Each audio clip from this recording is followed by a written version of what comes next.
মাস হয়ে গেছে তোর বোনরে বিয়া করছি, তুই এখন পর্যন্ত আমারে ঘর সাজাই তো দূরের কথা, একটা সুতা পর্যন্ত কিনে দেস না। বোন জামাইয়ের অবস্থা কি? বোনটার কপালটা পুড়ছি, একটা হাতের কাছে বিয়া দিছি। আজকে তোরে আসার দিয়ে তোর পেটে গাইলে গেলাম। তোকে কথা ছিল তোর বোনরে বিয়া করলে তুই আমার ঘর সাজাই দিবি। আজকে 3 মাস হয়ে গেছে তোর বোনরে বিয়া করছি, তুই এখন পর্যন্ত আমারে ঘর সাজাই তো দূরের কথা, একটা সুতা পর্যন্ত কিনে দেস নাই। এই বেড়া কোন দিকটা পয়সা গেছি গা। এই দেশে বহু বাড়িওয়ালা আছে, ওগো বোনরে আমার কাছে বিয়া দেওয়ার লেগে পাগল হয়ে গেছিল। তারপরও আমি তোর বোনরে বিয়া করছি। এখন ফার্নিচার দিবি না স্যার দেবো? দেবো, তুই যা চাস সব দেবো। আগামী 3 দিনের ভিতরে যদি তুই আমার ফার্নিচার কিনে না দাস, তাহলে তোর বোনরে ঠিক এরকম মাথায় তুলে তোর ঘরের মধ্যে দিয়ে দেবো, ঠিক আছে? মন থাকবো। জামাই আসসালামু আলাইকুম। ওয়ালাইকুম আসসালাম।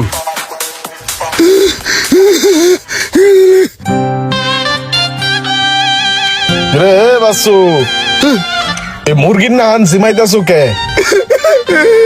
ভাই বোনের কপালটা শেষ ভাই, নিজের হাতে বোনের কপালটা পুড়ে গেছে। বোন জামাই ছিল ভাই, আমার মাথায় তুললে বাজার ভাড়া ধরছিল, কইছে যে ফার্নিচার আর গর্ব না আসাই দিলাম। আরে ভাই জ্বালাইছে। তোমার দোকানের অবস্থাও তো বালা না, দোকানে মাল উঠাও না কে? বোনের কপালটা বাঁচাইলো আগে ভাই। আচ্ছা ঠিক আছে, কান্নাকাটি বাদ দাও। শোনো, তুমি একটু বাইরে বেরাও, তোমার আমি সলিউশন দিতেছি। আয়ো। না ভাই, আমার সলিউশন দিয়েন না। একটু আগে জামাই রুমানে আমার সলিউশন দিয়ে গেছে, আর সলিউশনের লোড নিতে পারবো না ভাই। যদি পারেন কিছু ফার্নিচার দেন, ফার্নিচার দিয়ে বোন যাওয়ার ঘরটা হাজাই দেন, একটু উপকার করেন ভাই। আরে ঘাবড়ায়ও না, তোমার আমি সলিউশনই দিতেছি, ঘর হাজার না সলিউশনই দিব। আয়ো।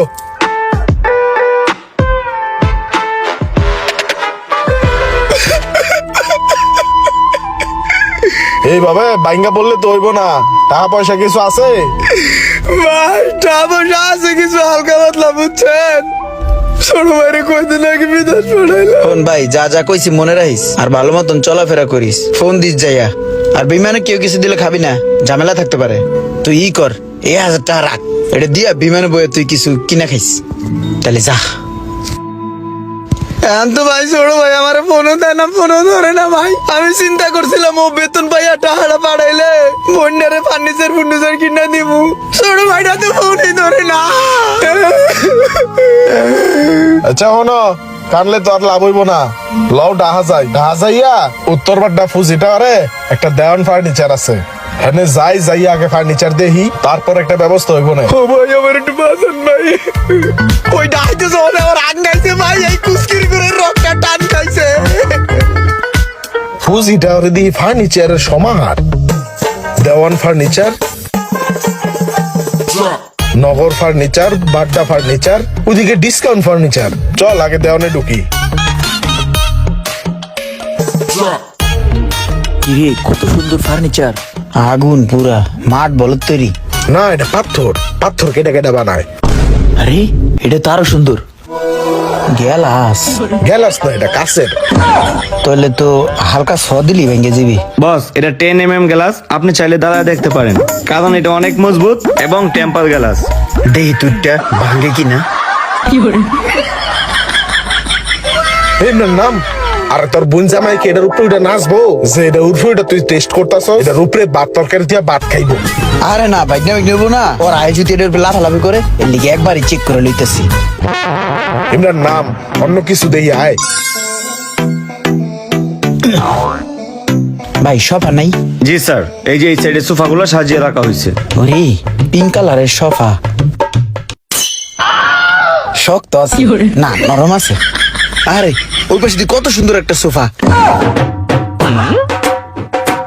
শখ ভাই, আমি তো ফালাইলাম, আপনি একলাই তো 3 জনের সমান ওজন। ভাগনে হইব না, 4-5 জন হলে তো অন্ধের কাছে ফালাইবো, তখন ভাঙে যেতে পারে গা। আপনি এক কাজ করেন, আপনি 2টা ফাল দেন, দেই দেওয়ানের মাল কত টেকসই চেক করি। এই বেটা, তোর বাইক কি আমার মতন মোড়া হইব রে? চেষ্টা করে দেখতে পারেন, সমস্যা নেই। তাই তো ব্যাপারটা বুঝতেছে না ভাই, আমি কিন্তু 100 কেজি ওজন। সমস্যা নেই, আপনি ওঠেন। ওই ঠিক হয়ে আছে রে, এটা লই। ল খাটটা দিয়া ফাইনাল করে নাই চল।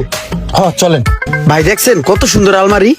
আরে শোকেসটা তো আরো সুন্দর, এই আলমারিটাও তো সুন্দর। ইমরান, এই যে টেবিলটা দেখতাছো না, এই টেবিলটা কিন্তু তোমার ভাবির সেই পছন্দের, বুঝছো? আমি কয়দিন আগে নিয়ে গেছিলাম তোমার ভাবির লিগা। সবই তো পছন্দ হয় আর নেওয়াও দরকার সবই, কিন্তু সোহাগ ভাই যে টাকা পয়সা লয়েছি হে তো মনে হয় হবে না নে। আমি তো পুরো ভাড়া বাসার চিপে পড়ে গেলাম। আরে কি হইছে? কোনো সমস্যা নাই, আমি এই জায়গার কাস্টমার না, আমার লগে তো একটা সিন পরিচয় আছেই। তোমার ক্যাশ যা আছে ওটা দিলা, বাকিটা আমি কিস্তি সিস্টেম করে দিব না। চলো ভাই, তাহলে টোটাল বিল কত আইছে? 2,50,500 টাকা।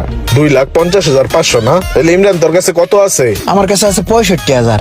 তাহলে 65,000 টাকা জমা দিচ্ছি, বাকিটা ইএমআই করে ফেলেন। ঠিক আছে, তাহলে তোর তো কার্ড নাই, আমার কার্ড দিয়ে আমি ইএমআই করে দিতেছি। তুই কিন্তু মাস শেষে শেষে বিলটা পরিশোধ করে দিবি, ঠিক আছে? ঠিক আছে তাহলে করে দেন। নেন ভাই, আমার কার্ড থেকেই করেন। 1,85,500 টাকা ইএমআই হবে। জি। কত মাসের করব? 12 মাস। ঠিক আছে, সমস্যা নাই, দেওয়া যাবে। এই যে কিস্তির টাকাগুলোর লিগা কিস্তির লোকজন আইয়া বাসার ভিতরে অনেক হামলা দিতেছে, বুঝছস? আমার তো মান ইজ্জত আছে। এখন ভাই তুই তো সরকারি চাকরি পাইছস, টাকা পয়সা নাকি ভালোই কামাস মানুষের কাছে হুনি। ভাই রে, আমার এই বিপদ থেকে তুই আমার একটু উদ্ধার কর। ভাই আমি মাত্র 3টা মাস হলো চাকরি পাইছি, এই মুহূর্তে আমি তোমাদের কই থেকে টাকা দিই কত? বাইরে তোরও তো আমি পড়াশোনা করাইছি, বাংলাদেশের উচ্চ শিক্ষায় শিক্ষিত করছি। এখন কত সুন্দর একটা চাকরি পাইছস, বাইরে একটু দেখবি না? এখনো দেখার সময় আমার হয় নাই ভাই, তাছাড়া আমি এখন অনেক ব্যস্ত আছি ভাই। তুমি ফোনটা রাখো, পরবর্তীতে তোমার সাথে কথা হবে। ফোন কাটলাম। তাহলে হন। হ্যালো হ্যালো, কি ভাতিজা, বিদেশে আগে কিছু টাকা পয়সা জমাও নাকি সব দেশেই পাঠাই দাও? আরে কাকা, আমি কি এত বলদ নি? 1 বছর হয়েছে আইছি, মোটামুটি যা কামাইছি সব জমাইছি। আর কি হইলে বড় একটা ব্যবসা দিব ইনশাল্লাহ। হ ভাই কও। বাইরে তুই একটা বছর হয়ে গেল গেলি, এখন পর্যন্ত দেশে একটা টাকাও পাঠাইলি না। আমি এই কিস্তিগুলা কেমনে চালাই তুই একটু ক ভাই। অনেক কষ্ট করে আমি কিস্তিগুলা চালাইতেছি, আর অল্প কিছু টাকা পাইবো। 1 বছর হয়েছে আইছি, আমি কি কোনো কাম কাজ পাইছি কও? আমি নিজেই থাই একটা বন্ধুর বাসায়, ওই আমারে চালায়। যদি কাম কাজ পাই তাহলে তো আমি টাকা পয়সা পাঠামই, তোমার তো ফোন দিতে হইব না। আপাতত কিস্তি মিস্তি যেমন পরে একটু চালায় লও, আমি টাকা পাঠাইয়া শোধ করে দিমান। 2-1 দিনের ভিতরে যদি কিস্তি না দিতে পারি তাহলে আমার দোকানপাট সব বন্ধ করে দিব রে ভাই। আচ্ছা ভাই বুঝছি, টাকা হইলে পাঠাও নে। রাহি, আল্লাহ হাফেজ। Hello hello.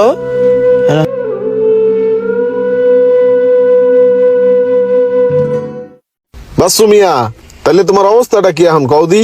আর ভাই অবস্থার কথা কি কমু, 2টা বছর হয়ে গেল গা, ছোটন গেল বিদেশ। ও আর আমার লগে ফোনে ঠিক মতন কথাও কয় না, আর টাকা পয়সাও পাঠায় না। তো একটা না বিদেশ গেছে, ফোন টোন দেয় না। তোমার আরেকটা বাইরে না পড়ালেখা শেষ করাইলা, ওটা কি করে? আরে ভাই আবার কোন কথা মনে করাই দিলেন? হয়তো বাংলাদেশের পড়ালেখা সব শেষ করছে, সরকারি চাকরি পাইছে। শুনছি মানুষের কাছে ভালো টাকা বেতন পায়, মেলা টাকা হওয়ার। কিন্তু আমার কোনো সময় ফোন টোন দেয় না, কোথায় আছে হেও কইতারি না। তোমার বোনের খবর কি এখন? তোমার বোন জামাইয়ের অবস্থা কি?